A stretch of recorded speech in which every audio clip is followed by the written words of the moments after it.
Hola, buenos días. Nos queda una de las últimas sesiones de esta asignatura y esto se refiere a señalización, como sale el título ahí. Y como ustedes pueden ver, esta es una célula, se muestra la membrana y en la membrana hay una serie de proteínas, ¿no es cierto?, que al activarse van a desencadenar al interior de la célula una serie de reacciones, lo que se llama río abajo, hacia el interior de la célula. Algunas de estas señales pueden llegar al núcleo y cambiar la expresión génica. Eso lo vamos a ver.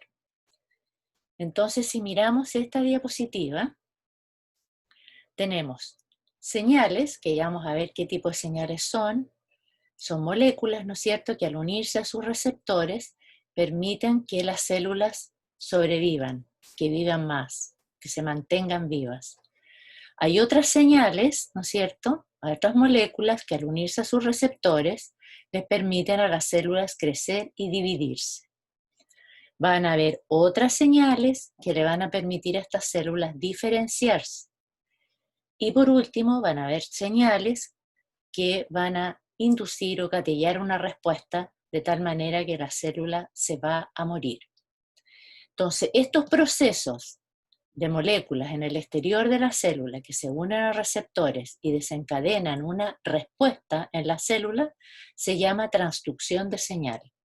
Entonces, es el proceso por el cual la información desde el medio extracelular es llevada al interior de la célula con un cambio en la respuesta de la célula. Entonces, ¿quiénes participan en esta vía de transducción de señal?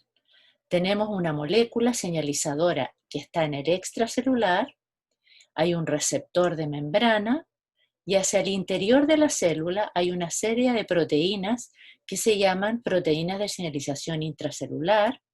También vamos a encontrar proteínas efectoras, que pueden ser enzimas, proteínas reguladoras de genes o proteínas del citoesqueleto, y cada una de estas respuestas de proteínas va a llevar a su vez una respuesta en el metabolismo, en la expresión génica o en la alteración de la forma o el movimiento de la célula. Entonces, en esta diapositiva, tenemos que una molécula señalizadora extracelular, al unirse a sus receptores, es capaz de gatillar dos tipos de respuestas. Una respuesta rápida, entre segundos a minutos, que van a alterar la función de una proteína y por lo tanto va a alterar la maquinaria citoplasmática de la proteína y puede alterar entonces el comportamiento de la célula. Por otro lado, tenemos una respuesta tardía o lenta, entre minutos a horas, que lleva a una expresión génica distinta a nivel del núcleo, que esa produce, por ejemplo, una síntesis de proteínas alterada y también esto llevaría a una alteración en la maquinaria citoplasmática y por lo tanto en el comportamiento de la célula.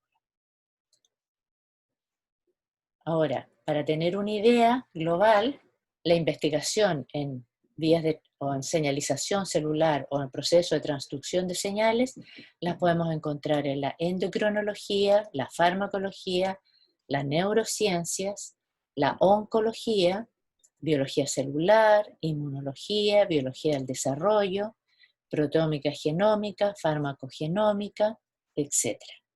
Entonces, muchos estudios, entonces ustedes se van a encontrar en estas distintas áreas con estudios de señalización celular. ¿De qué tipo de señales químicas o moléculas químicas estamos hablando? Tenemos las no polares, como son las hormonas esteroideas, tiroideas, vitamina A, ácidos grasos. Las polares, los cuales tenemos neurotransmisores, como todo esto que ustedes ven acá, neuropéptidos, hormonas peptídicas, factores de crecimiento, nosotros vamos a ver algunos de estos, quimoquinas, etcétera, y reguladores del desarrollo que vamos a ver nosotros como ejemplo el ligando Wnt. Entonces vámonos poco a poco a los detalles. Dijimos que había una molécula señalizadora extracelular y su receptor en membrana. Entonces, si ustedes ven, acá hay una etapa que se llama transducción primaria, que la señal que ustedes ven aquí como rayitas rojas se va pasando de una proteína a otra en esta etapa que se llama de relevo. Pero hay algunas proteínas que no tienen las rayitas, significa que esta proteína no se activa. En cambio, las que tienen rayitas sí. Esta azul tampoco se activa. Pero ¿qué es lo que hace esta proteína azul? ¿Qué significa esto? Andamio. Interactúa con el receptor, con esta proteína de señalización, con esta.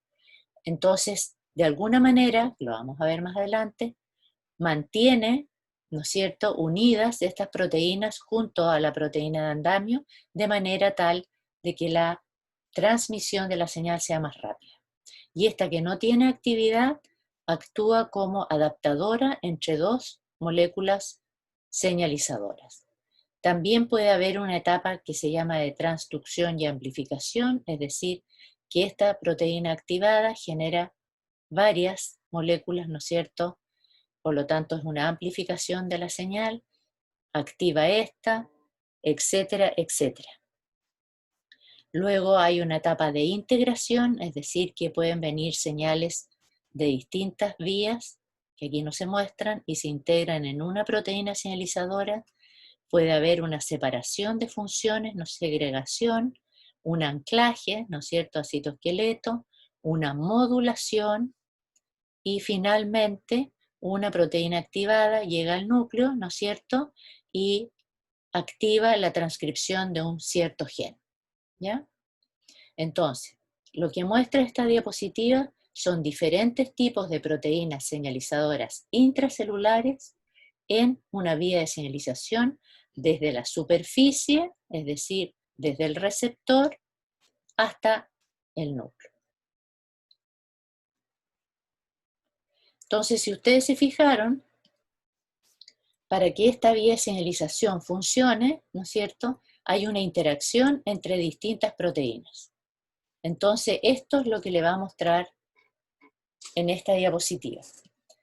Acá se ejemplifican una serie de interacciones proteína-proteína y ensamblaje en andamios, ¿ya? Si ustedes se van a este sitio web, encontrarán el lab de Poisson, que es el investigador que falleció en 2013, ¿ya? Y él justamente en su laboratorio identificaron todos estos dominios entre proteínas. Y nosotros vamos a ver algunos de ellos, que están ejemplificados en la próxima diapositiva. Entonces, vamos a tener interacciones proteína-proteína, ¿no es cierto? Primero veamos acá, yo les voy a decir siempre cuáles son los que me interesa que ustedes sepan, y lo vamos a ir repitiendo durante la clase varias veces. El dominio SH2 en una proteína interactúa con otra proteína o péptido que tenga una fosfotirosina, igual que el PTB. Ahora, el FHA interactúa con otra proteína que tenga una fosfotreonina, 1433, con otra proteína que tenga fosfoserina. ¿Ya? Estos son los que me importan en esta parte. Entonces, esto es más o menos lo mismo, pero aquí yo les destaco SH3, que interactúa, ¿no es cierto?, con otra proteína que tenga prolina, por ejemplo, igual que el W, prolina, X, cualquier aminoácido, y tirosina, ¿ya? También les voy a mencionar PDZ, pero repito, lo que nos interesa es SH2, PTB, FHA en menor grado, 1433, SH3 y W. Ustedes también van a encontrar una proteína y otra proteína que tienen los mismos dominios y les permite entonces interactuar entre ellas. Ups, me fui hacia atrás. También van a encontrar interacciones entre proteínas y lípidos. Lo que queremos destacar acá es el dominio pH, que interactúa con fosfatidilinositoles 4,5-bifosfato y 3,4,5-trifosfato. Vamos a mencionar el dominio C1, que interactúa con diacilglicerol, y el C2, que interactúa con fosfatidilcerina. Ya, entonces una vez que entendimos, ¿no es cierto?, de que las proteínas pueden interactuar entre sí al tener estos dominios, tenemos que analizar ahora la importancia de la fosforilación en la señalización celular. Y eso está dado por proteínas quinasas. ¿Qué proteínas quinasas conocemos? Serina treonina quinasa, que esterifican un residuo fosfato con el grupo hidroxilo de residuos de serina y treonina. Tirosina quinasa crean un éster fosfato con el hidroxilo fenólico en residuos de tirosina. Pero además, para que sepan ustedes, no les voy a hablar más de ello, pero hay histidina quinasa y aspartico glutámico quinasas, etc. Pero nosotros nos vamos a referir solamente a las que están en este recuadro. Entonces, ¿cuál es la señalización por fosforilación?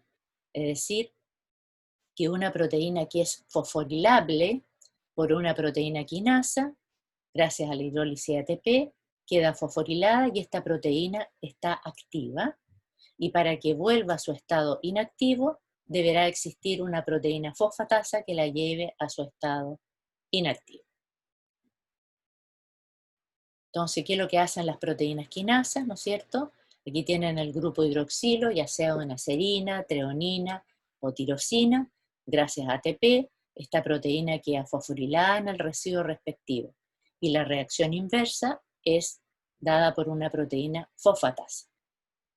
Entonces, la proteína quinasa transfiere el fosfato terminal del ATP a un grupo hidroxilo en una proteína. El grupo hidroxilo de un aminoácido en una proteína.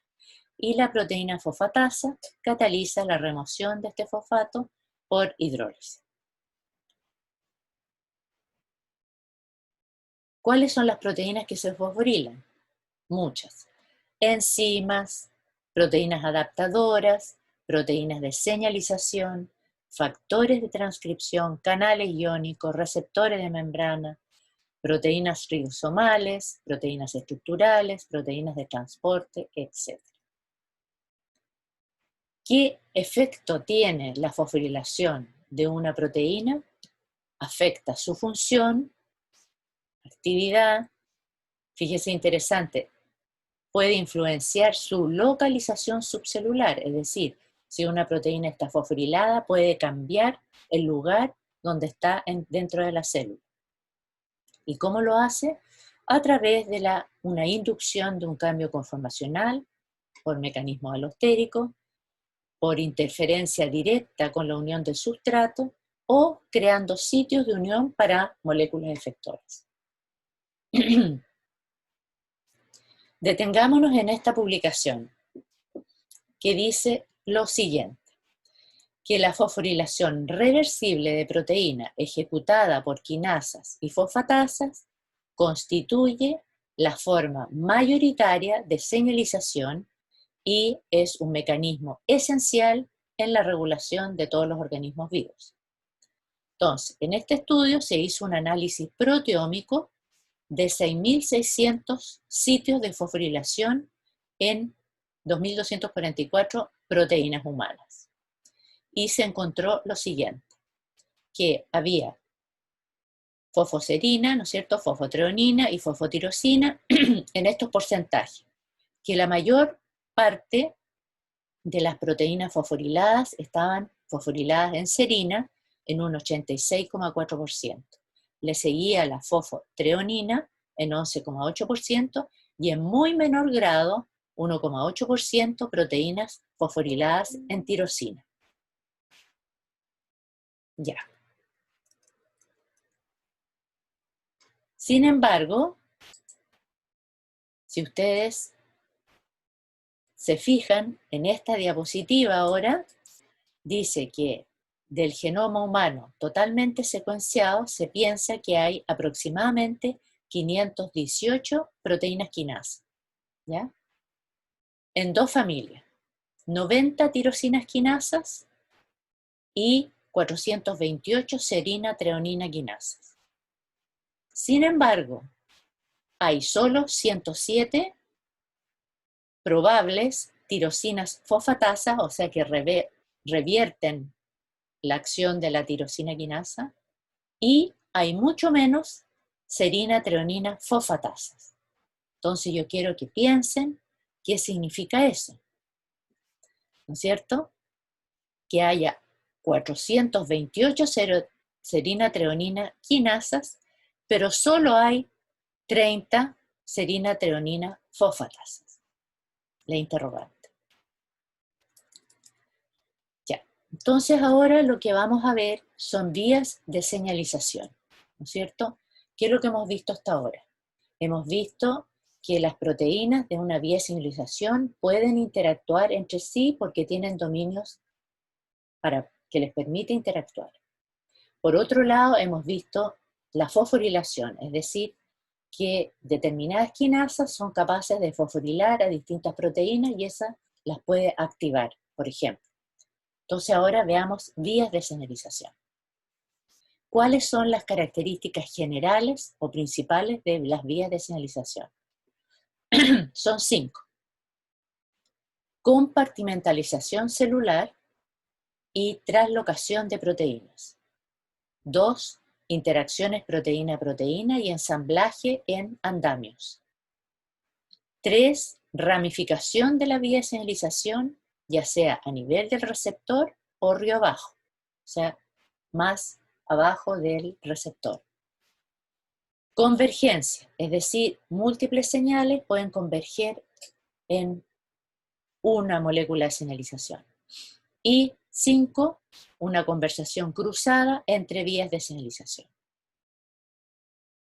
Entonces vamos a ver el primer punto, que se refiere a la compartimentalización celular, translocación de proteínas y propagación de los eventos de señalización hacia el interior de la célula. Esto es lo que se llama río abajo.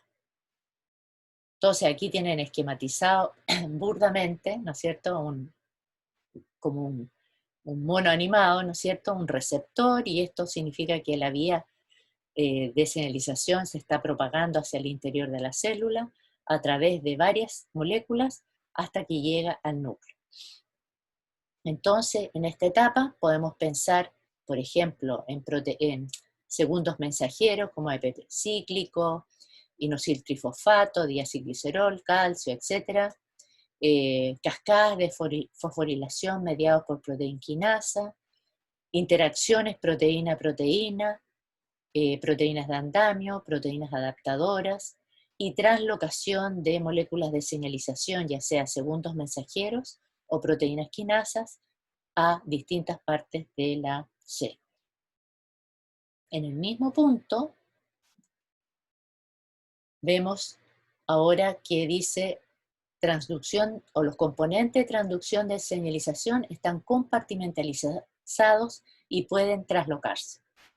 Entonces acá tenemos nuevamente receptores, tenemos esquematizado translocación de la proteína. Fíjense ustedes que anteriormente habíamos visto proteínas que entraban al núcleo, pero aquí estamos esquematizando que una proteína es capaz de interactuar en cierto momento con la membrana plasmática. También tenemos acá esquematizado proteínas de andamio, que le permite que distintas proteínas de una vía de señalización interactúen con esta proteína de andamio. También tenemos endosomas, citoesqueleto, otros organelos, obviamente el citoplasma, adhesiones focales, balsas lipídicas, ¿no es cierto?, que son muy importantes en las vías de señalización. Entonces, esto se refiere a compartimentalización, que es el punto 1. Seguimos con la compartimentalización, con el primer punto, terminamos con la compartimentalización, rectifico, seguimos con el segundo punto después de compartimentalización, que se refiere a la interacción proteína-proteína y ensamblaje en andamios. Entonces ya vimos anteriormente ciertos dominios que eran importantes en una proteína que le permitían entonces interactuar con otras proteínas que tuvieran, por ejemplo, fosfotirosina, como en el caso de estos dos dominios, o fosfotreonina o fosfoserina.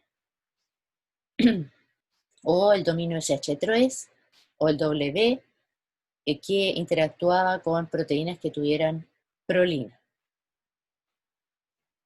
Y también les mostré yo dominios como el pH y el C1, C2, que eran capaces de interactuar con ciertos lípidos. Y aquí está lo que a mí me interesa que sí se sepa. Entonces, está esquematizado. En el fondo es repasar lo que ya les he dicho verbalmente, mostrándoles diapositivas anteriores. El dominio pH se refiere a un dominio de homología Plexstream, ¿ya? PTB es un dominio de unión a fosfotirosina. SH2 es un dominio de homología a SRC y SH3 es un dominio de homología SRC, ¿ya? Pero con el número 3. Y entonces también vemos fosfatidilinositoles, ¿no es cierto? Fosforilados, fosfotirosina y dominios ricos en prolina. Entonces acá está lo importante, que el dominio SH2 significa homología SRC2 y PTB son dominios que se unen a tirosinas fosforiladas en, por ejemplo, un receptor activado o en proteínas intracelulares de señalización. El dominio SH3 es un dominio que se une a otra proteína que tenga muchas prolinas. El dominio pH o Plexstream es un dominio que se une a inositol fosfolípidos fosforilados. Y el PDZ, que se lo menciono, pero no lo vamos a ver con detalle, que es un dominio de 80-90 aminoácidos que se une a la secuencia carboxilo terminal, en esta secuencia, de alguna proteína blanco, generalmente receptores de membrana y canales iónicos. Entonces aquí en este mismo punto vemos ejemplos, ¿ya? Tenemos la proteína 1 y la proteína 2, ¿y dónde ocurre esto? Entonces, cuando tenemos en un partner o en un socio, por decirlo así, una tirosina fosforilada, el otro socio deberá tener un dominio SH2 o un dominio PTB. Si no, no van a poder interactuar. ¿Y dónde encuentran ustedes esta interacción? Es en los receptores de factores de crecimiento, que son receptores tirosina quinasa. Después, si encuentran serinas o treoninas fosforiladas, el otro socio deberá tener un dominio FHA o un dominio 1433. ¿Dónde encuentran esto? En enzimas, en vías de señalización, como RAF y factores de transcripción. Cuando tienen motivos ricos en prolinas en una proteína, en la otra proteína deberán tener dominios SH3 o dominio WW.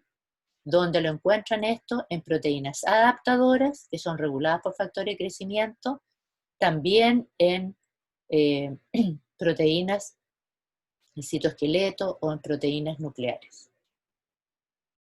Para lípidos fosfoinosítidos, ¿no es cierto? Estos son lípidos, por ejemplo, en una membrana, la proteína deberá tener dominio pH. ¿Dónde lo encuentran esto? En enzimas reguladas por factores de crecimiento como AKT o PKB, que lo vamos a ver posteriormente. Estos dominios que interactúan con los mismos de otros socios se usan, ¿no es cierto?, en la regulación de la programación de la muerte celular. Y este es el dominio PDZ que les había mencionado, que se une al carboxi terminal en esta secuencia, en canales iónicos y en algunos receptores, en el control de la polaridad celular. Entonces, con este conocimiento, nosotros podemos adivinar hasta cierto punto qué es lo que pueden hacer ciertas proteínas dependiendo de los dominios que tengan. Entonces aquí tenemos como ejemplo, estas son proteínas, la RAS-GAP, que son proteínas que yo les menciono, no creo que lo sepan, bueno, a lo mejor sí, proteínas G pequeñas, entonces que esas proteínas G pequeñas, cuando están activas tienen unidad GTP y cuando están inactivas tienen unidos GDP, ¿ya? Y la RAS-GAP es la que hidroliza el GTP para dejar a RAS unido con GDP. Y esa proteína, que es una enzima, tiene el dominio GAP, que es el que ejerce la función, ¿no es cierto?, de hidrolizar el GTP, pero tiene todos estos dominios. Entonces, si yo miro los distintos dominios, yo puedo decir, esta proteína puede interactuar con otra que tenga fosfotirosinas, por los dominios SH2, que tenga regiones ricas en prolina, y también esta proteína tiene la particularidad de poder unirse a lípidos de membrana por su dominio pH y por C2. Y así sucesivamente. Aquí hay una RAS-GEF, que es un intercambiador de GDP por GTP en las proteínas RAS y tiene dominio pH. Es decir, también puede interactuar con lípidos de la membrana. Y así sucesivamente. Esta proteína quinasa, que es AKT, que la vamos a ver, también tiene un dominio pH. Y la fosfolipasa C también lo tiene, y tiene 1, 2 y 3, también tiene dominios SH2 y dominios SH3. Entonces, si yo les pusiera esta proteína o una análoga en una pregunta, entonces les pongo estos dominios, ustedes me podrían decir si esta proteína tiene la capacidad de interactuar con otra proteína que tenga tirosinas fosforiladas, que tenga regiones ricas en prolina y que pueda interactuar con fosfatidilinositoles de la membrana plasmática u otras. Entonces aquí tienen un ejemplo de una vía de señalización con distintas proteínas y ejemplificando los dominios. Entonces, veamos lentamente, para no confundirnos. Aquí tenemos un receptor, un esquema, tenemos la molécula extracelular señalizadora, y al unirse entonces se activa este receptor. Pero si ustedes ven solamente el monito, sin saber mucho, ven qué es lo que ha hecho este receptor activado. Ha fosforilado a esta proteína, que es una proteína de atraque, que es una docking protein, que es sustrato del receptor de insulina, así se llama, 1. Pero ¿qué es lo que ven? Que esta proteína, que ha sido fosforilada por el receptor, ¿ya?, tiene un dominio PTB, es decir, que puede interactuar con el receptor, porque este receptor entonces, este fosfato, está en una tirosina. La única forma que un dominio PTB puede interactuar con una proteína fosforilada es que tenga una tirosina fosforilada en cierto lugar. Entonces, inmediatamente deducimos que este receptor es un receptor tirosina quinasa y que estos fosfatos que ustedes ven acá son tirosinas fosforiladas, ¿ya? Y que lo van a comprobar con esta otra proteína adaptadora. Por otro lado, esta proteína IRS1 tiene un dominio pH, lo que le permitió a esta proteína interactuar con sitios de fosfatidilinositoles de la membrana, ¿ya? Como esta proteína IRS1 está fosforilada en tirosinas, una proteína adaptadora que tiene un dominio SH2, dos dominios SH3, pero a través de su dominio SH2 es capaz de interactuar directamente con esta proteína fosforilada en tirosina. Como tiene dos dominios SH3, puede interactuar con otras proteínas que tengan regiones ricas en prolina. En este esquema, acá está interactuando con una proteína de andamio y acá está interactuando con otra proteína que se llama SOS, que se activó porque fue capaz de interactuar con estos lípidos de membrana por tener un dominio pH. Entonces, a través de este esquema que les he mostrado acá, ustedes ven cómo la activación de este receptor ha desencadenado una señalización que pasa a través de IRS1, SH2, proteínas de andamio y la proteína SOS, etc. Eso es como el principio de la vía de señalización que les estoy mostrando acá para explicitar las interacciones de proteína a proteína y ensamblaje en proteínas de andamio.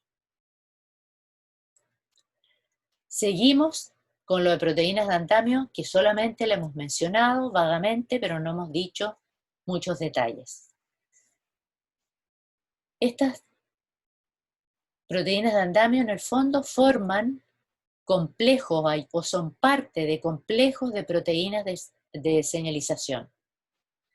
Entonces, las cascadas de señalización son generalmente mediados por un gran ensamblaje de estado sólido que puede incluir receptores, efectores, proteínas regulatorias que están interactuando entre ellas, en parte por la interacción con proteínas de andamio.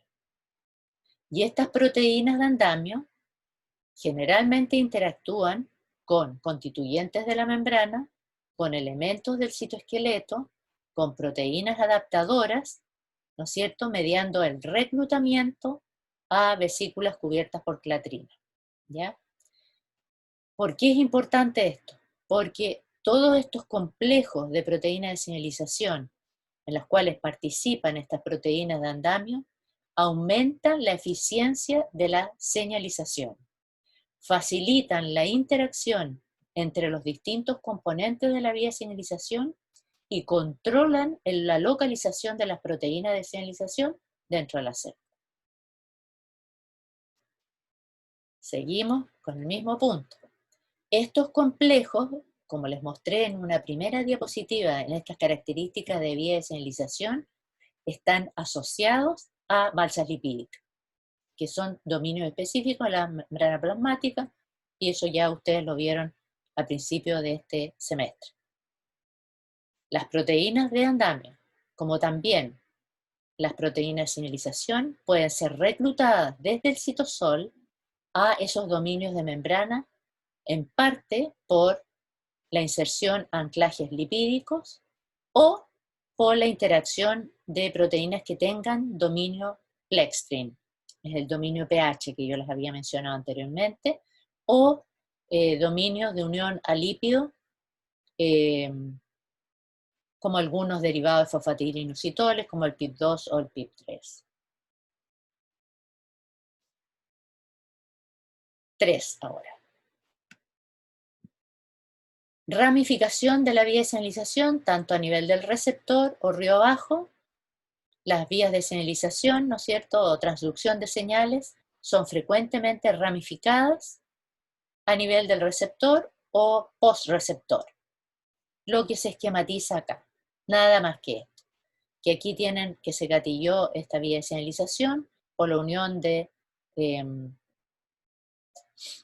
este es un receptor beta-adrenérgico, ¿no es cierto?, que se activó y la señalización se divide en esta etapa que ustedes ven hacia acá, que no vamos a ver la vía de señalización, y a nivel de PK, acá y acá y acá, ¿no es cierto? A esto se refiere ramificación.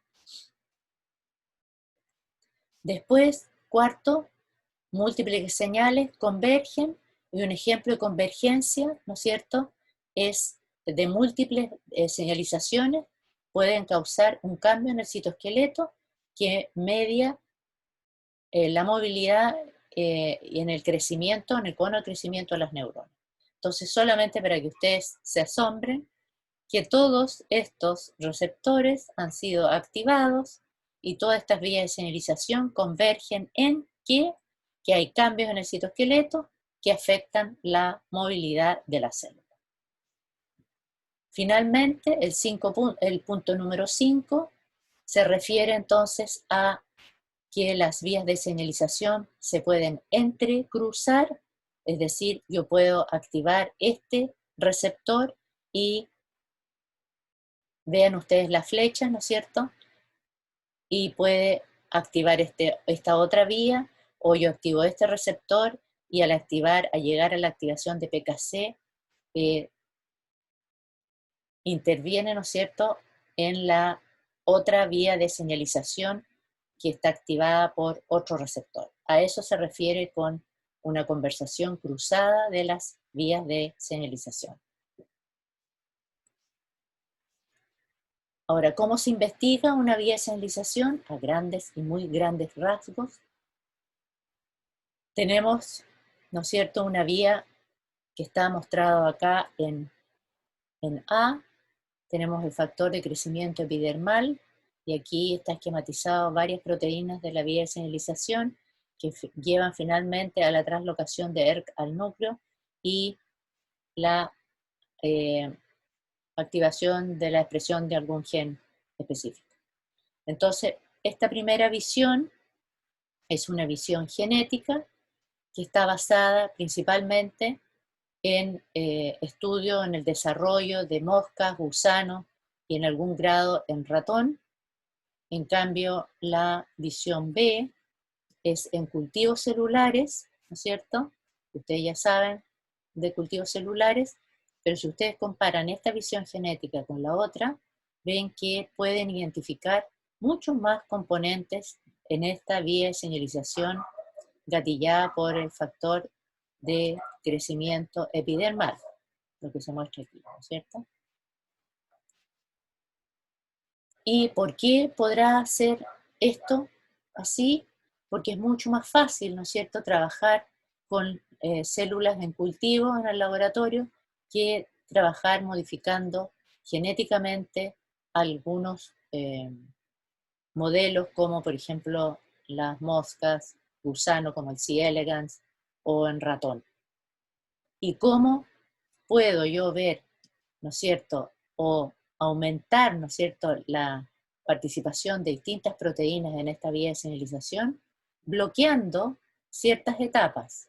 Y para eso se han desarrollado una serie de inhibidores que son capaces de alterar la función de varias de las proteínas o enzimas, en algunos casos, en su mayoría, que están en una vía de señalización, y eso permite entonces dilucidar mejor las distintas vías de señalización y los distintos componentes. Entonces, el ejemplo que les voy a mostrar acá es la vía de señalización PI3 quinasa AKT. Estas son dos quinasas, ya vamos a ver, esta es una serina treonina quinasa y esta es una fosfatidil inositol 3 quinasa. Entonces, para mostrarles la vía general, aquí tienen un receptor que dice TK, que es un receptor tirosina quinasa con su ligando, con su molécula de activación, que se une al receptor. Este receptor activado, como es una tirosina quinasa, se fosforila en tirosina. Y eso permite a esta proteína, que es la fosfatidilinositol 3 quinasa, que tiene dos subunidades, interactuar con esas tirosinas quinasas. Pero ustedes ya inmediatamente saben que para que eso pueda ocurrir, esta subunidad P85 tiene que tener dos dominios SH2 para poder interactuar con este receptor. ¿Qué es lo que hace la fosfatidilinositol 3 quinasa? Los fosfatidilinositoles 4,5 bifosfato son fosforilados a trifosfato, como está mostrado acá. El hecho de que encuentren fosfatidilinositoles trifosfato en la membrana plasmática, en este caso, por acción de la PI3 quinasa, permite que algunas enzimas que tengan dominio pH sean reclutadas a la membrana plasmática, como se muestra acá. Esta proteína AKT que es una serina treonina quinasa, cuando está en el citosol está en una forma autoinhibida, pero cuando se generan PIP3 en la membrana plasmática, por el dominio pH, esta proteína es reclutada a la membrana plasmática. Otra proteína que es también una quinasa, PDK1, también por su dominio pH es reclutada a la membrana plasmática y lo que hace es fosforilar a la AKT en un residuo, y que es la primera etapa de activación, y se fosforila en otro sitio por otra proteína quinasa que es mTORC2.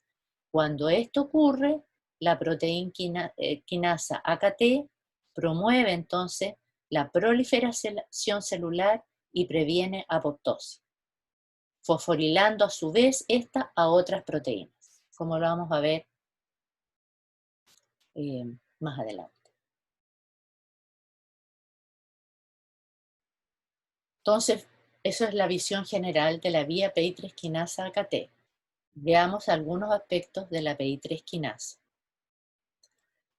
La PI3 quinasa, entonces, es el principal efector río-bajo de los receptores tirosina quinasa y también de los receptores acoplados a proteína G, cosa que no vamos a ver ahora. La PI3K, entonces, transduce señales desde varios factores de crecimiento y citoquinas, generando mensajeros intracelulares a través de la formación de fosfolípidos, como se muestra acá, ¿cierto? Los cuales activan AKT, que es otra quinasa, y otros efectores río abajo de diversas vías. Entonces aquí tienen ustedes, ¿no es cierto?, el inositol. Entonces, ¿cómo se activa AKT?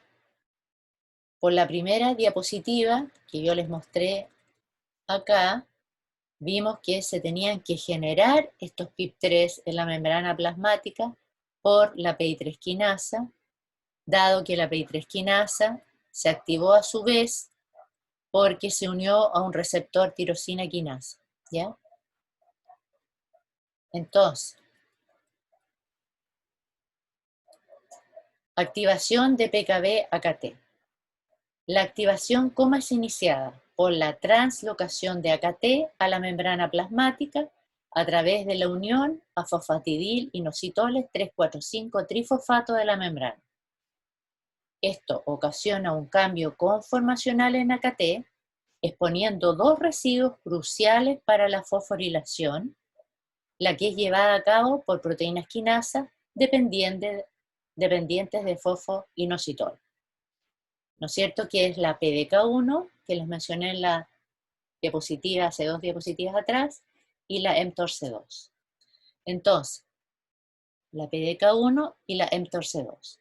La PDK1 fosforila la treonina 308 y la mTORC2 fosforila la serina 473, que está en la porción regulatoria de AKT, que es el carboxilo terminal, y fíjense ustedes que esta proteína AKT es capaz de interactuar con fosfatidilinositol 3,4,5 trifosfato porque tiene un dominio pH, ¿ya?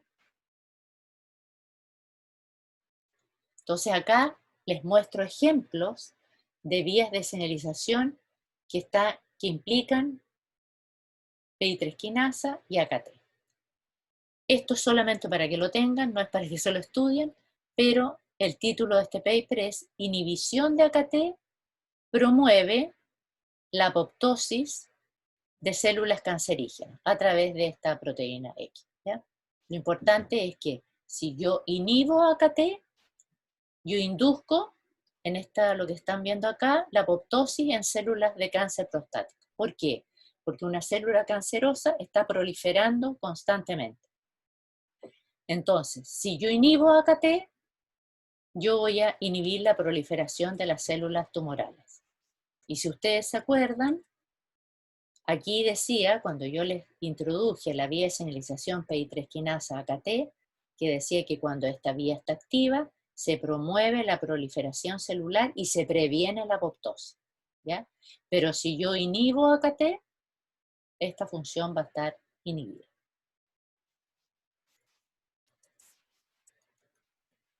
Entonces, ¿qué es lo que muestra este estudio?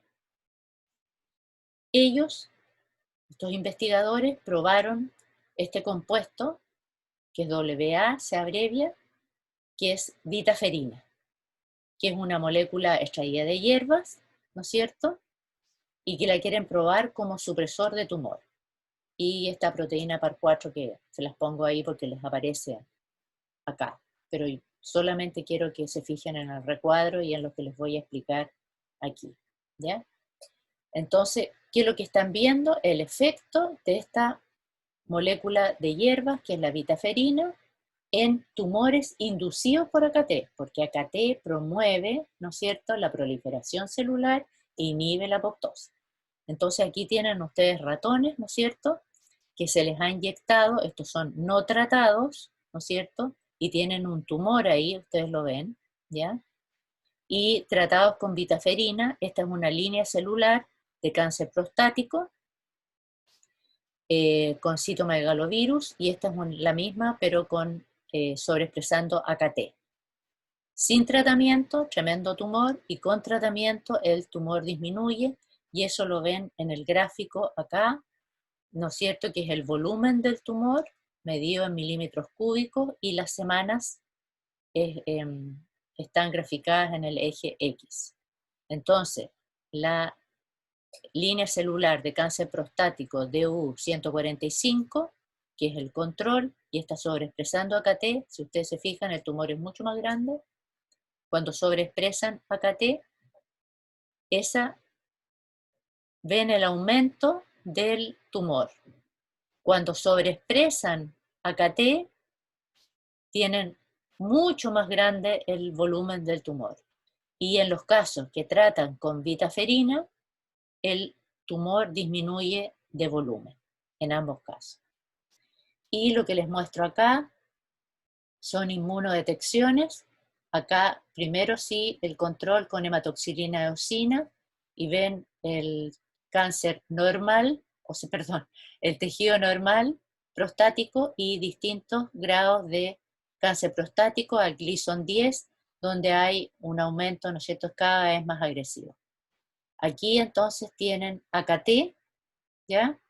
La AKT normal, digamos, sin fosforilar, es decir, cuando todavía no está activa, pero ustedes ven una sobreexpresión de AKT en el cáncer, y la fosfo-AKT, es decir, en serina 473, que es en el carboxilo terminal, ustedes ven que aquí hay una gran proporción de la AKT que está fosforilada. Muy fosforilada, es decir, que AKT aquí está muy activa. Porque aquí es AKT sin activar, pero igual hay mayor concentración comparada, o sea, mayor detección, ha aumentado la proporción de AKT en el cáncer prostático comparado con el normal. Y cuando se ve la activación de AKT, medido por la fosforilación, ustedes ven que la señal es muy fuerte a medida que progresa en malignidad el cáncer prostático. Y acá solamente para mostrarle el efecto de este compuesto, la bitaferina, aquí está sin tratamiento, el control, ¿no es cierto? Y aquí con sobreexpresando AKT, y ustedes ven las marcas, ¿no es cierto? Muy, muy, muy teñido con la AKT fosforilada, ¿no es cierto? Fosfo-AKT, pero cuando trata con bitaferina, esta señal disminuye, igual al comparar esto con esto. Acá les muestro otro ejemplo para ver para que vean cómo se estudia. Este es otro compuesto extraído de hierbas, que es andragrafólido, que inhibe el crecimiento de las células T de la leucemia linfoblástica, inhibiendo, ¿no es cierto?, la vía PI3 AKT. Entonces acá, ¿qué es lo que se ve? Este es el control con dimetilsulfóxido, y aquí este compuesto andragrafólido a distintas concentraciones, 5, 10 y 20, y ustedes ven acá el control de carga, que es un Western blot, ¿no es cierto?, que es AKT y la AKT fosforilada. Aquí ustedes ven una gran señal, pero a medida que van agregando andragrafólido, esta fosforilación disminuye. Disminuye casi imperceptible a este nivel. Es decir, que este compuesto está inhibiendo la vía petroesquinasa AKT en estas células de leucemia linfoblástica aguda. ¿Y qué otra forma tienen de evaluar la vía de la PI3 AKT? Como ya les había mencionado en alguna diapositiva, agregando inhibidores. Y uno de los inhibidores de la PI3 es este Li294002, y ustedes acá en este gráfico, ¿no es cierto?, ven la inhibición del crecimiento celular expresado en porcentaje, que cuando inhiben la PI3 hay un gran aumento de la inhibición del crecimiento celular. Mismo acá, este ensayo evalúa la muerte celular por una detección que es anexina 5 positiva. Entonces ustedes ven que cuando inhiben la PI3 AKT, ustedes observan un mayor porcentaje de células anexina 5 positivas, es decir, que hay un mayor porcentaje de células que se están muriendo, porque yo he inhibido la vía PI3 AKT. Otro ejemplo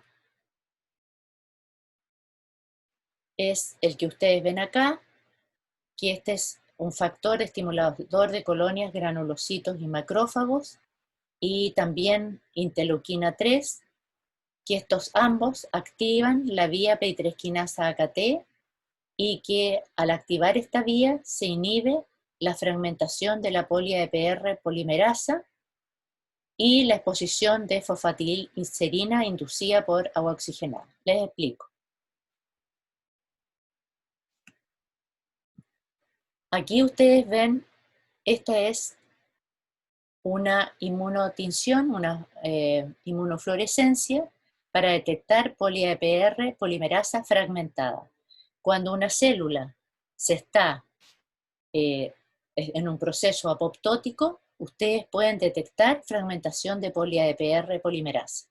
En el control, ustedes no ven una fluorescencia de base. Cuando yo le agrego agua oxigenada a estas células, ya veo fragmentación de PARP, que son estos puntitos fluorescentes, ¿ya? Cuando yo le agrego agua oxigenada y este factor estimulador de colonias de granulocitos o interleuquina 3, ya no hay fragmentación de PARP. Es decir, a pesar de que yo tengo a la célula con agua oxigenada, que le induce a que las células se mueran, ¿ya? Entonces, ¿qué es lo que me está diciendo? Que este factor, o interleuquina 3, están promoviendo la supervivencia celular. A pesar de que están expuestas a agua oxigenada, las protege de la muerte, ¿no es cierto?, por estar incubadas con este factor. Entonces, eso es lo que ven acá. Y lo que decía aquí en el título, que esta vía, ¿no es cierto?, inhibe la exposición de fosfatidilcerina inducida por agua oxigenada. Entonces, ¿qué es lo que muestra este gráfico? Muestra el porcentaje de células positivas para anexina 5. Aquí les muestro lo que sucede en una célula normal, ¿no es cierto?, que entra en apoptosis, la fosfatidilcerina, esta que ustedes ven acá, se exponen hacia la hemicapa externa de la célula y esa puede ser detectada, ¿no es cierto?, por anexina 5. Bueno, y calcio que hay ahí, ¿no es cierto? Entonces eso se puede medir. Entonces es una forma de medir apoptosis por la exposición de fosfatidilcerina hacia el extracelular o la hemicapa externa de la membrana plasmática. Entonces, en el control yo tengo muy poca muerte de células. Si yo agrego agua oxigenada, yo tengo prácticamente un 80% de muerte de células. Ahora, si yo le agrego este factor, estimulador de colonias de granulocitos macrófagos o interleuquina 3, más agua oxigenada, se reduce la muerte celular, lo que concuerda con esto, ¿no es cierto? Pero ahora, si yo inhibo la fosfatidilinositol 3 quinasa, ahora con wortmanina, que es otro inhibidor de la fosfatidilinositol 3 quinasa, le agrego agua oxigenada, le agrego el factor, tengo muerte celular. ¿Por qué tengo muerte celular? Porque he inhibido la fosfatidilinositol 3 quinasa, y que es el inicio entonces de la vía fosfatidilinositol 3 quinasa AKT, que promueve la proliferación celular y la supervivencia de la célula. Estos experimentos que ustedes vieron acá correspondían a la tesis doctoral de Enrique Werner. Ahora él trabaja en otra universidad, profesor en otra universidad en Concepción. Y aquí les muestro una localización de la AKT fosforilada, ya sea en trenina 308 o en serina 473, en la capacitación espermática. Entonces aquí en verde ustedes ven la AKT, la fosfo-AKT, y en rojo ustedes ven las mitocondrias, ¿ya? Por eso se ve este color. Esta imagen que ustedes ven acá ganó un premio una vez por la mejor imagen. Y eso corresponde a la tesis de doctorado de Alfredo Ramírez, ¿no es cierto? Y él actualmente es profesor del Instituto de Ciencia Animal en la Facultad de Ciencias Veterinarias. Ya. Y la última parte de lo que les quiero ver en esta clase, por lo tanto no vamos a tener la segunda clase, sino que va a estar todo comprometido en esta sesión que va a quedar grabada, ¿no es cierto?, que es la vía de señalización canónica Wnt-beta-catenina. Entonces ustedes ven acá dos situaciones. La OFF, cuando aquí están los receptores, aquí hay una serie de proteínas, ¿no es cierto?, y el ligando Wnt, que ya lo vamos a conocer, no está.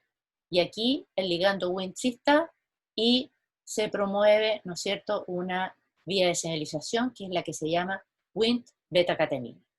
Cuando no está Wnt, ¿no es cierto?, ¿qué es lo que ocurre? Que beta-catenina es fosforilada por estas enzimas, que es la caseína quinasa 1 y la GSK3, y la beta-catenina fosforilada es ubiquitinada y es degradada en el proteasoma.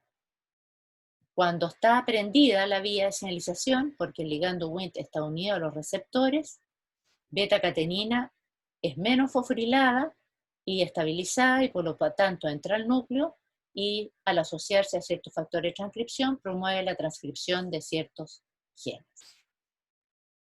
Entonces aquí tienen con mayor detalle, tienen la vía apagada, ¿no es cierto?, la GSK3, fosforila beta-catenina, GSK1 también, y aquí hay una serie de otras proteínas que vamos a ver más adelante, y en esta situación, estas proteínas son responsables de ubiquitinar a la beta-catenina fosforilada, y esta beta-catenina es degradada en el proteasoma. Cuando el ligando Wnt está presente, se une a los receptores, que es el receptor Frizzle y el receptor LRP6, que están esquematizados acá, ¿no es cierto? Varias de estas proteínas están asociadas a la membrana, como ustedes lo ven acá. Beta-catenina no es fosforilada, puede translocar al núcleo, se une a estos factores que son TCF, y se activa la transcripción de ciclina D, de MYC, de axina, etcétera, otros genes.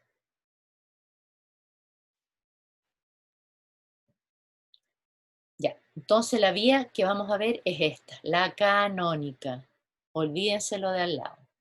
Entonces, de nuevo, el ligando Wnt se une a los receptores. Aquí tienen las dos quinasas, que es CK1 y GSK3, que fosforilan beta-catenina, pero en este caso no fosforilan beta-catenina.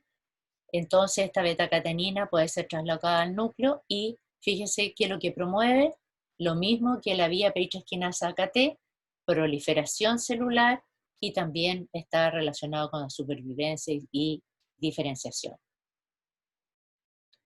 Entonces veamos rápidamente los componentes para entender un poco más. ¿Qué son los Wnt? Son glicolipoproteínas de secreción. Hay aproximadamente 19 isoformas. Receptores son el Frisl, que hay aproximadamente 10 isoformas, y los LRP, 2. Hay proteínas HAP, que son la Dishevelled, pero que la vamos a mencionar nomás, pero no es que se la aprenda. Y sí, lo importante es que sepan que todas estas proteínas, las CK1, que es la caseína quinasa 1, y la GSK3, que sí vamos a ver, están formando parte de lo que se llama complejo de destrucción. Esta, que ya la vieron en las diapositivas anteriores, es la Q-ubiquitina, o sea, es una ubiquitin ligasa, el efector, que es la beta-catenina, y los factores de transcripción, que los TCF-LEF. Y aquí están especificados los distintos acrónimos para las proteínas. Y aquí se muestra la estructura de la beta-catenina. Entonces, ¿qué son los ligandos Wnt? Solamente para que ustedes lo sepan, tienen, fíjense ustedes, son todos aproximadamente 350, un poco más, hasta 400 aminoácidos. Este es el peso molecular. Tienen aproximadamente la misma cantidad de cisteína, tienen sitios de glicosilación, más de uno, si ustedes se fijan.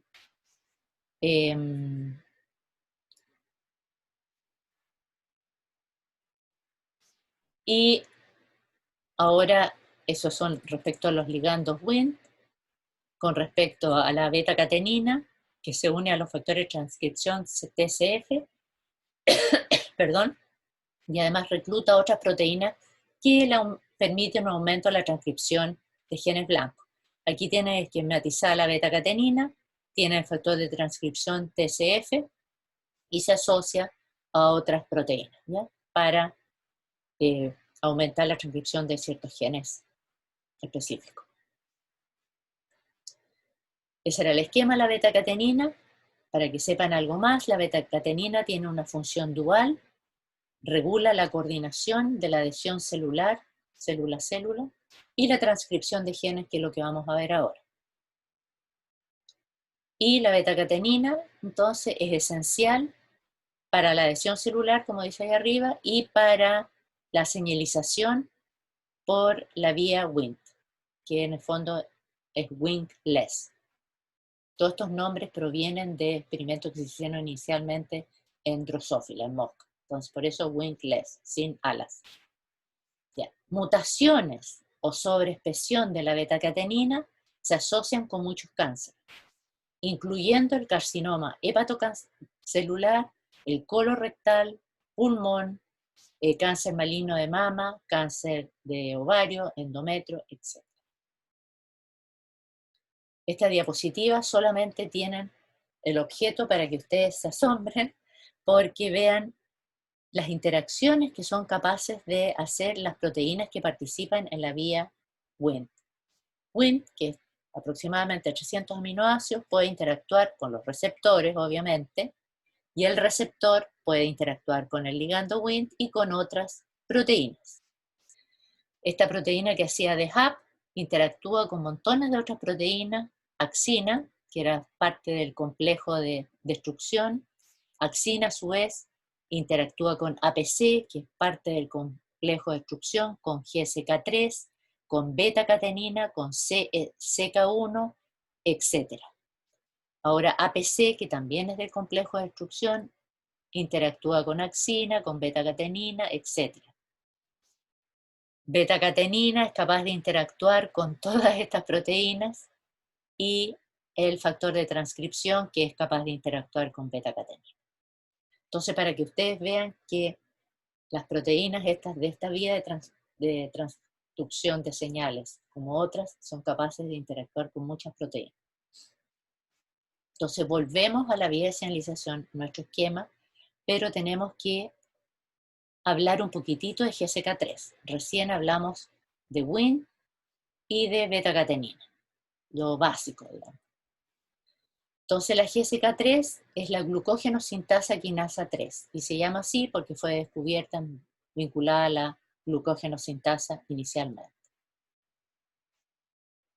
En humanos hay una isoforma, ¿no es cierto? Y Vemos aquí a nivel del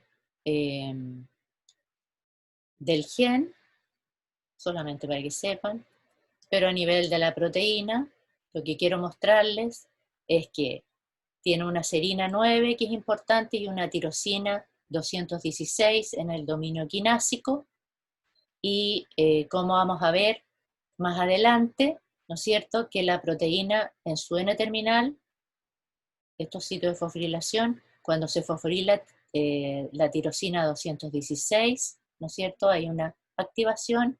En cambio, la serina 9, cuando es fosforilada, lleva a una inhibición.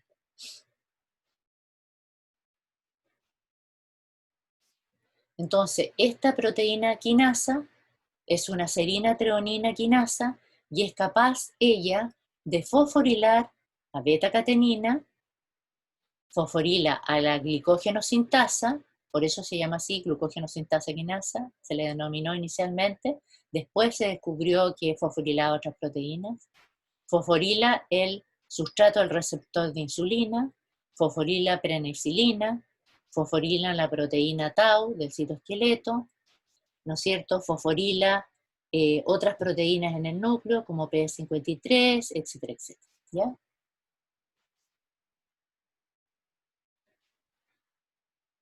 Entonces aquí está como un resumen de la actividad de la GSK3, que fosforila todas estas proteínas, ¿ya? Pero, como les dije anteriormente, si la GSK3 es fosforilada en serina 9, por ejemplo, por PKB o AKT, que es el otro nombre que tiene, AKT también se le dice PKB, proteína quinasa B o AKT, si es fosforilada en serina, esta está inhibida, ¿ya? Pero hay otras que son capaces de fosforilarla en serina 9. Pero cuando está activa, la GSK3 fosforila todas estas proteínas que tienen que ver con transcripción, con modificación de citoesqueleto, con transporte iónico, con ciclo celular, etc. Y además es capaz de fosforilar la glucógenosintasa.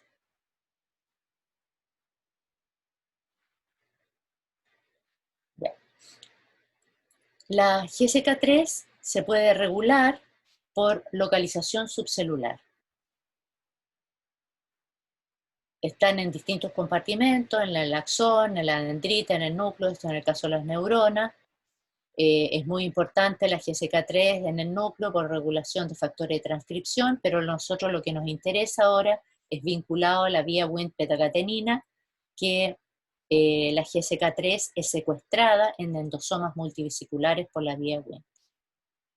También se regula por asociación a complejos proteicos, lo que nos interesa a nosotros, con la asociación con las proteínas de la vía canónica de Wnt, APC, beta-catenina, axina, regulación por especificidad a sustrato cebado y regulación por clivaje proteolítico. Pero ¿qué es lo que me interesa acá? Se los repito, es la regulación por localización subcelular, porque está vinculado a la vía Wnt que estamos viendo, y esto, regulación por asociación a complejos proteicos, ¿ya? Que se refiere a la vía Wnt-betacatenina canónica. Entonces aquí en este esquema, que corresponde a una publicación que sale más allá en la diapositiva, tenemos la inhibición de GSK3 cuando está fosforilada en la serina 9 y puede ser, ¿no es cierto?, por el receptor de insulina o el receptor tipo insulina que gatilla la vía P3 quinasa AKT, AKT fosforila en serina 9 y esta GSK3 está inactiva.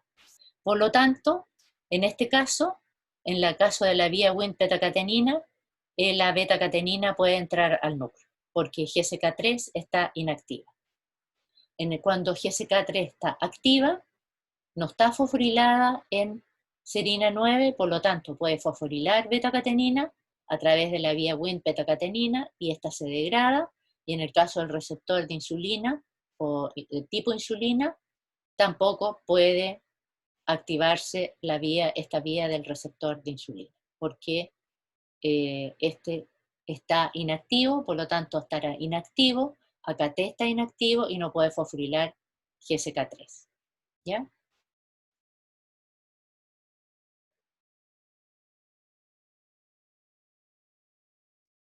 Entonces, GSK3 ahora la importancia en el complejo de destrucción de la vía Wnt-betacatenina, como les mostré anteriormente, se forma este complejo que es APC, la enzima GSK3, CK1 y betacatenina y axina. ¿Ya? Entonces, cuando está apagada la vía, ¿no es cierto? Betacatenina es fosforilada por GSK3 y CK1, se ubiquitina por estas enzimas, la proteína betacatenina está ubiquitinada y fosforilada y se degrada en el proteasoma. Y aquí están los aminoácidos que se fosforilan. Pero eso no lo tienen que saber, solamente para clarificación del esquema.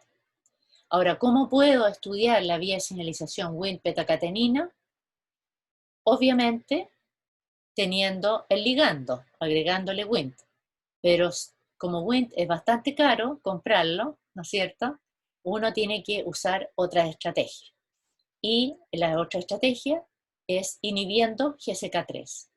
Y eso se puede lograr por un compuesto que se llama bio o con cloruro de litio. Y ya vamos a ver qué importancia tiene. Entonces, cuando está inhibido GSK3, ¿no es cierto?, con cloruro de litio o con bio, GSK3 no puede fosforilar betacatenina y betacatenina ingresa al núcleo, se asocia a los factores de transcripción y estimula la expresión de ciertos genes. ¿Ya?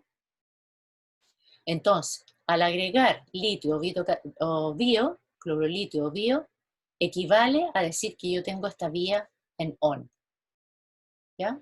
Está prendida. Entonces, ¿qué es lo que hace el litio? Inhibe la GSK3, ya lo vimos, que es lo que se muestra acá, ¿no es cierto? Pero, dato anecdótico, el litio afecta la liberación de neurotransmisores, el metabolismo de monamina y transmisión de señales neuronales. Y varias fosfoproteínas son sensibles al litio, tanto a nivel de la expresión y la fosforilación.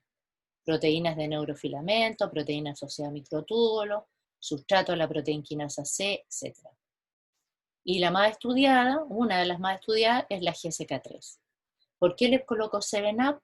Porque tanto 7-Up como la Coca-Cola inicialmente fueron creados como, ¿cómo se llamaban estos? Como ciertos líquidos para estimular, ¿no es cierto?, la salud o qué sé yo, como casi medicamento, pero que no lo eran. ¿Y por qué? Porque 7-Up inicialmente contenía litio para estimular el ánimo de las personas. Y actualmente el tratamiento con litio justamente para las personas que sufren depresión. Pero acá nosotros lo estamos usando, el litio, para activar la vía de señalización Wnt-betacatenina. Entonces aquí les muestro un ejemplo, que es la estimulación de la vía que induce la translocación de la betacatenina al núcleo. Y eso hay que demostrarlo. Acá se usó 30 milimolar cloruro de litio a las 3 horas y a las 6 horas. Y aquí tenemos betacatenina teñida en verde y tenemos el núcleo azul con DAPI. Esta es la superposición. Entonces en el control vemos betacatenina fuera de la célula, o sea, perdón, fuera del núcleo. A las 3 horas tratadas con litio, vemos todavía fuera del citoplasma, fuera del núcleo, pero también ya vemos el núcleo más verdoso, y aquí a las 6 horas vemos de Fenton, ¿no es cierto?, el núcleo mucho más fluorescente. Y al hacer el merge, ¿no es cierto?, vemos que este azul intenso se va aclarando y se haciendo cada vez más celeste a medida que pasa el tiempo. Es decir, esto demuestra que betacatenina ha ingresado al núcleo. Es decir, se estimuló la vía Wnt-betacatenina sin agregarle el ligando Wnt a esta célula. Y eso se puede cuantificar de otra manera, como lo ven ustedes a través de este Western blot, para que ustedes se imaginen cómo se hacen estos experimentos. Esto es lo que hizo Camila López, que ella hizo el doctorado, ¿no es cierto? Y en este momento ella lleva 3 años, no, 2 años y tanto, casi 3, de postdoctorado en Canadá, y ella separó núcleos y separó citoplasma. Hizo este Western blot e identificó beta-catenina. Entonces, hasta las 6 horas de estímulos, ¿no es cierto? Esto es con clorolitio, vio que a las 6 horas veía una gran mancha o una gran detección en el núcleo. Pero en el citoplasma no había nada ya, o muy poco. Y el marcador, ¿no es cierto?, de citoplasma es tubulina y el marcador de núcleo es esta proteína, ¿ya? Y ahora esto está cuantificado, ¿no es cierto?, que al tiempo cero, porque este es un Western blot de ejemplo, pero ustedes en el laboratorio tienen que hacer muchas veces, repetirlo y hacer el análisis estadístico, y a las 0 horas, ¿no es cierto?, tienen beta-catenina. Aquí lo que se está evaluando es veces sobre el control, ¿ya? Y normalizado contra esta proteína que es del núcleo. A las 3 horas ya ven un aumento, y a las 6 horas también hay aumento, pero lo más significativo estadísticamente es entre las 0 y las 3 horas.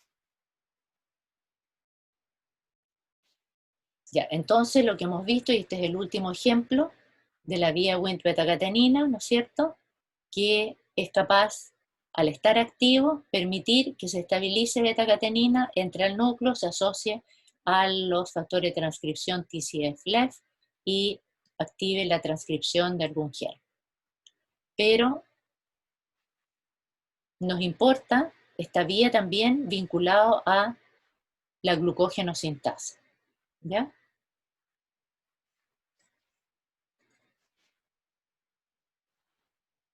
Entonces, repasemos lo que tenemos hasta ahora, pero incluyendo la glucógenosintasa, en este esquema que está bastante más completo y es más nuevo.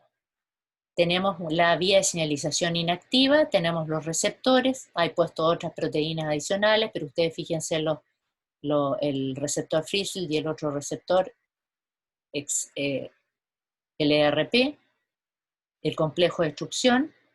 Aquí tienen proteasoma, aquí tienen el núcleo, aquí tienen GSK3, aquí beta-catenina, ¿no es cierto? Cuando está apagada la señal, beta-catenina es fosforilada por esta CK1 y GSK3, y la beta-catenina es ubiquitinada y degradada en el proteasoma.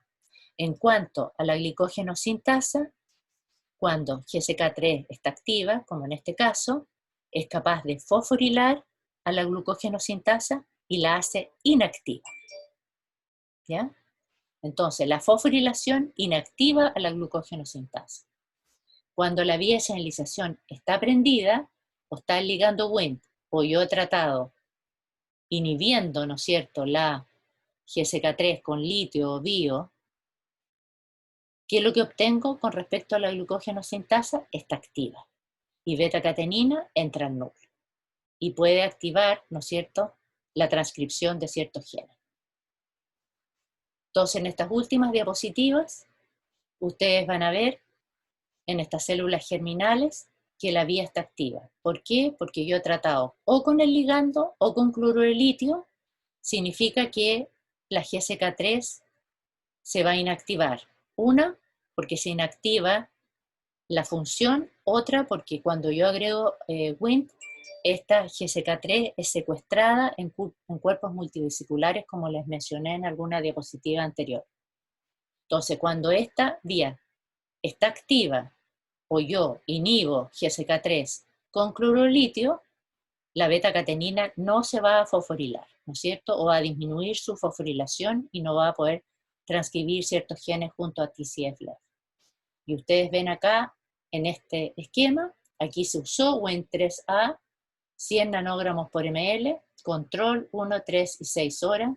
Este es un Western blot donde se evaluó beta-catenina, control de carga tubulina, y aquí se evalúa beta-catenina fosforilada en 3 sitios, serina 33, 37 y treonina 41, y ustedes ven que cuando se trata con Wnt a la 1, 3 y 6 horas, se pierde la fosforilación, ¿ya? Y eso significa que la beta-catenina va a poder entrar al núcleo, como ya le mostré en las diapositivas anteriores, para poder ejercer su función, que es lo que se ve aquí, ¿no es cierto? La beta-catenina está fuera, pero cuando agrego Wnt3A, la beta-catenina ingresa al núcleo.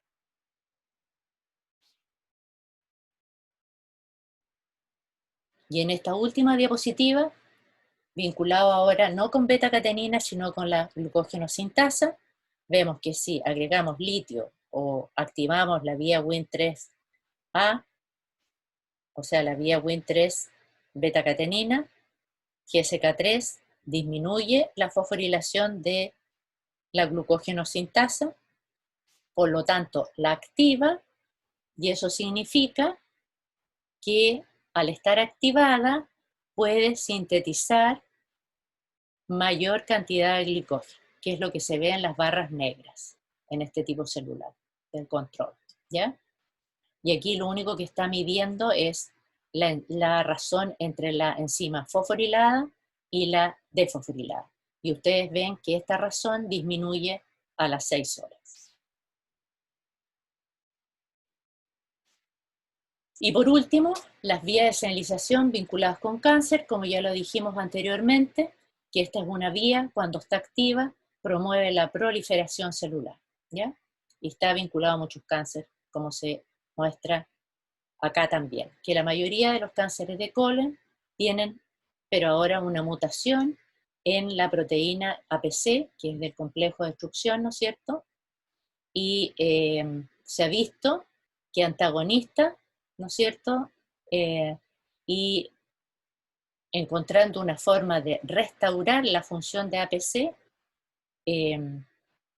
se traduce en una pérdida de los tumores intestinales, ¿ya? Estos y otros resultados promueven la búsqueda de bloqueadores de la vía Wnt, ¿ya? Para tratar, por ejemplo, cáncer de colon en humanos. ¿Por qué? Porque en esos casos, cánceres asociados a la vía Wnt, esta vía está hiperactiva. Entonces aquí tienen los esquemas. Cuando está apagado de nuevo, con otro esquema, los dos receptores de membrana, la beta-catenina, la GSK3, la CK y las otras proteínas que participan en el complejo de destrucción, la beta-catenina se ubiquitina, se degrada. En cambio, cuando está prendida la vía de señalización, ya sea por el ligando o por un inhibidor de la GSK3, la beta-catenina se estabiliza, entra al núcleo y activa la transcripción de ciertos genes blancos. Y en este caso está mostrando una mutación de APC, ¿no es cierto?, que es de esta proteína, y es la mutación de APC que se ha visto en ciertos cánceres donde beta-catenina trasloca al núcleo y activa la transcripción de genes y promueve la proliferación celular. Es decir, que la mutación de APC, cuando hay una mutación de APC, equivale a estar a una vía Wnt activa. Entonces, esto solamente para que ustedes lo... tengo que achicarlo esto un poquitito. Bueno, estos son distintos Wnt, ¿no es cierto? Y asociados a distintas enfermedades cuando hay mutaciones en estas proteínas de la vía Wnt beta-catenina. Solamente ese es el objetivo de esta diapositiva. Y esa es la última diapositiva que quería mostrarles, ¿no es cierto? Aquí podían ver, ¿no es cierto?, Wnt4, aquí receptor, mutaciones en el receptor, mutaciones en beta-catenina, mutaciones en axina, etc. Entonces, la idea final es que la vía P3 quinasa AKT y la vía Wnt beta-catenina promueven proliferación celular y supervivencia celular. Entonces, cualquier estrategia para inhibir estas vías va a promover, ¿no es cierto?, en algunos casos muerte celular, y va a ser una estrategia para combatir ciertos cánceres asociados a estas vías de señalización. Muy bien. Con esto entonces terminamos y como ya les dije anteriormente, yo estoy dispuesta a repetirles la clase o a hacer sesiones de discusión o preguntas, etcétera, etcétera. Muchas gracias.